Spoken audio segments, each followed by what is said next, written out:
Behind the colorful costumes, intense brawls, and roaring crowds lies a deeper story.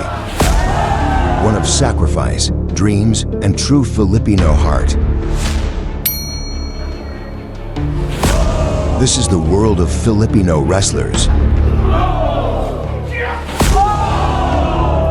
Ordinary people outside the ring, yet heroes in the eyes of their fans.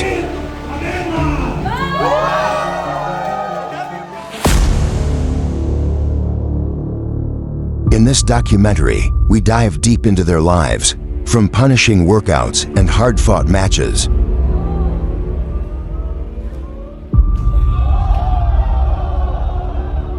to personal battles that never make it to the stage.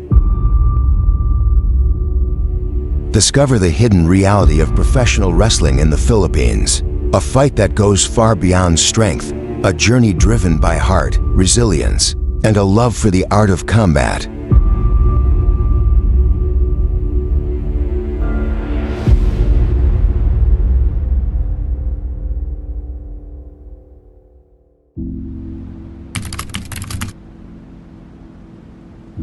In the Philippines, wrestling began gaining traction in the mid-20th century, influenced by American promotions like the WWE.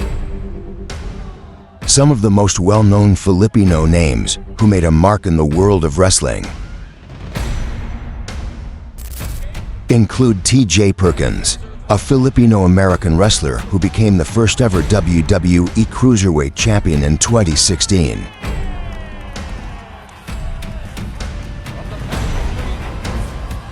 And the most globally recognized wrestler with Filipino roots, Dave Bautista, Filipino-American known in WWE as Batista, is one of the most successful wrestlers of his era, winning the World Heavyweight Championship in year 2005 to 2008, and the WWE Championship twice in 2009 and 2010.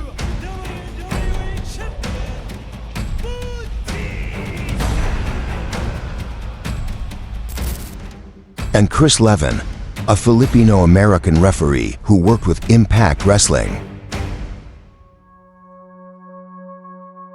On the local scene, Pinoy wrestling has steadily grown into a passionate and creative community who helped define a distinctly Filipino style of wrestling, blending athleticism with local storytelling, humor, and social commentary, with events held in small theaters and community venues. The local wrestling scene built a loyal fan base and showcased that Filipino wrestlers could entertain, inspire, and stand shoulder to shoulder with international talent.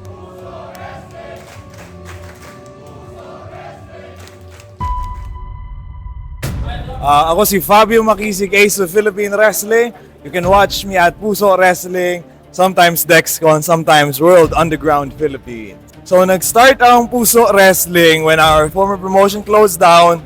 Of course, because it closed, nalungkot kami, pero nag-decide kami na we're not gonna give up. So we started our own promotion. So it's really grassroots, it's really DIY. Kami-kami lang din nagsa-staff, nagpo-produce everything. So we did that 1 year ago. We just celebrated our 1-year anniversary. The inspiration behind Puso Wrestling is that we want to do Pinoy wrestling na Pinoy style talaga, na style namin, stories na napaka-Filipino. So that's why we said, you know what, let's make Puso Wrestling, right? What is Puso? It's heart. We all are Filipinos with very Filipino heart. So we want to convey that. Ayun yung ginawa namin. What many people don't realize is that one of the hardest parts of being a Pinoy wrestler is the preparation behind the scenes, especially when it comes to training and creating their ring gear. Most local wrestlers don't have big sponsors or production teams, so they often design, fund, and even sew their own costumes. Isang laging sinasabi sa akin, mas makulay, mas maganda. At alam, yung laging sinasabi ng mga Pilipino when it comes to colors, sabi nila kapag nakaitim, bad guy ka agad yan, sangga na yan. Kapag nakaputi naman or light colors, yan yung mga bida. See, this is how hard we fight. Sira na yung gear ko. But this is one of my favorite ones kasi medyo badass ang dating. But most of the time, my gear accentuates my curves, and I like my look to be feminine and sexy, and then match it with the athletic performance para talagang mind-blowing. But sira na siya ngayon. Every match comes with risks, and sometimes accidents happen and dealing with unexpected injuries in the ring.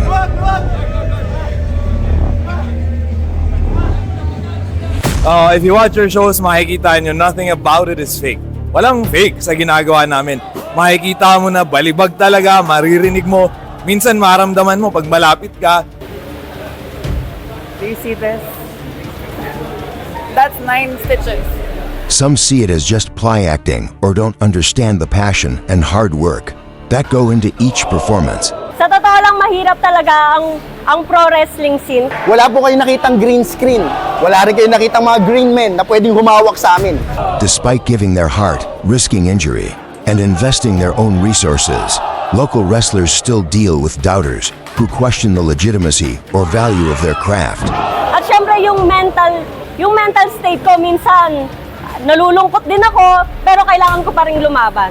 Hindi lang kami naglalaban with the physical, it's also with the emotional.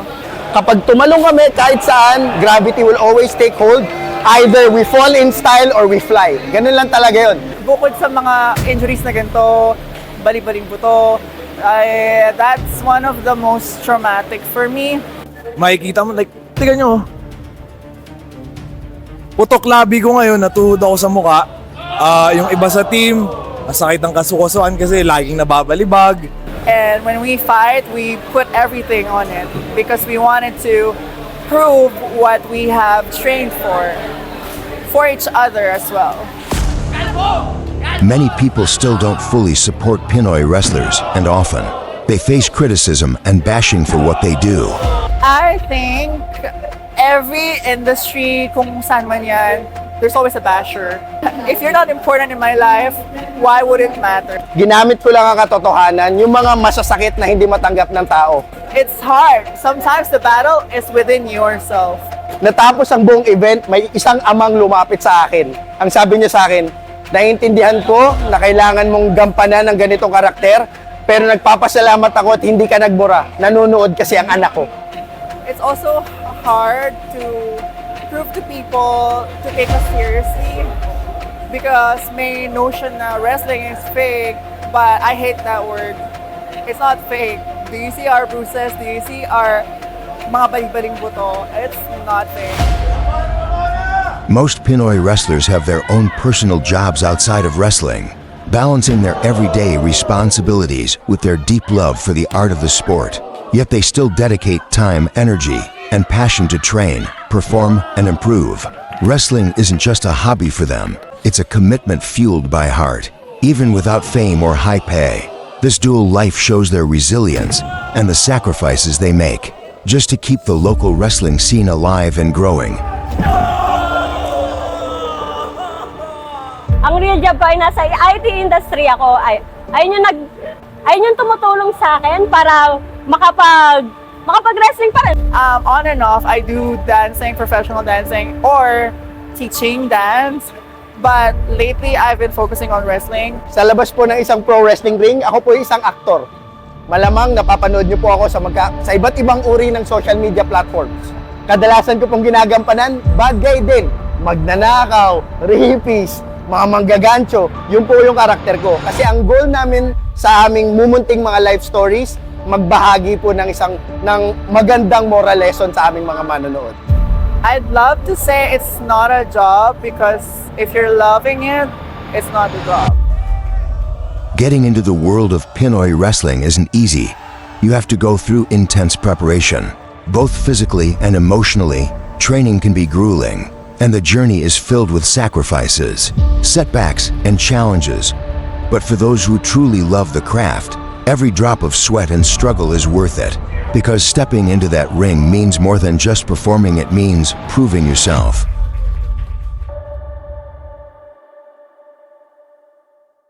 Para po sa mga taong gustong makapasok sa mundo ng pro wrestling, kakain po ito ng maraming oras ninyo. Icha-challenge po kayo para maging disiplinado.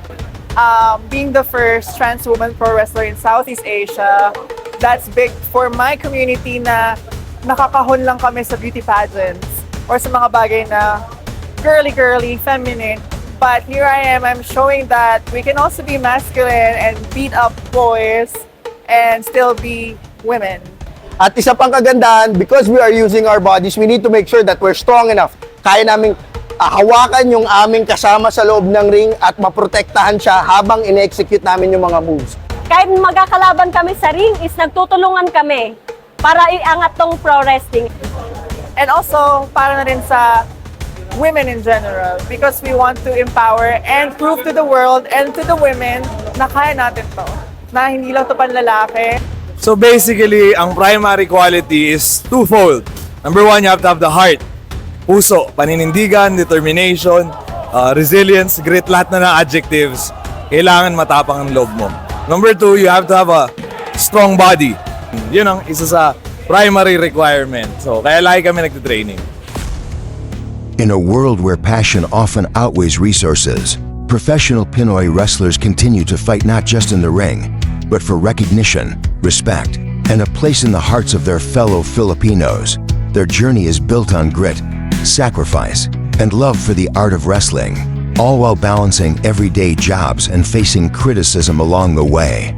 But their dreams remain strong, and their stories deserve to be seen and heard.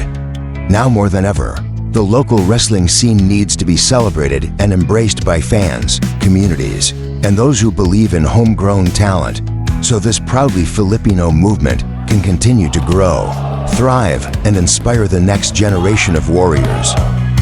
Ito ang buhay ng isang mandirigma, laging handa. Kahit gaano kabigat ang problema, sa bawat hampas, sa bawat sigaw, lalaban hanggang dulo, walang bibitaw.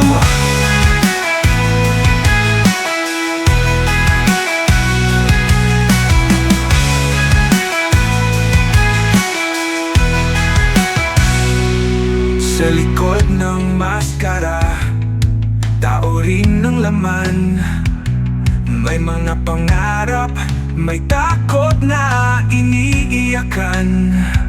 Ngunit sa ring, walang puwang ang kahinaan. Laging matibay, laging handang makipagpakbakan. Ito ang buhay ng isang mandirigma, laging handa.